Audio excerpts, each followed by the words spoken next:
जरांगेंच्या आंदोलनाला एक दिवस मुदतवाढ तर एक दिवसांची रडक्यासारखी काय परवानगी देता? सरकार अडमुठे वागलं तर मराठी अडमुठे वागतील, जरांगेंचा इशारा.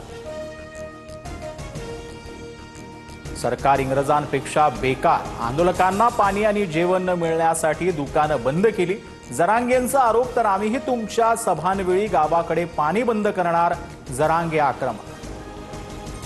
2 दिवसात आरक्षण न दिल्यास पाणीही सोडणार, आरक्षण दिल्यास मुख्यमंत्र्यांच्या वर्षा बंगल्यावर गुलाल उधळू, मनोज जरांगेंचं वक्तव्य. फक्त आश्वासन देणार नाही तर कायदेशीर आणि संविधानात बसणारा मार्ग काढावा लागेल. ओबीसी समाजालाही सांभाळून मराठा समाजाला न्याय द्यावा लागेल, फडणवीसांची प्रतिक्रिया. उद्या मुख्यमंत्र्यांसह उपमुख्यमंत्र्यांना भेटणार, मराठा आरक्षणावर लवकर तोडगा काढण्याची मागणी करणार. जरांगेंच्या भेटीनंतर सुरेश धस यांची प्रतिक्रिया. जरांगेंच्या खांद्यावर बंदूक ठेवणारे कोण? खांद्यावर बंदूक ठेवण्या इतपत वेळ का येऊ दिली? उद्धव ठाकरेंचा मुख्यमंत्री फडणवीसांना सवाल.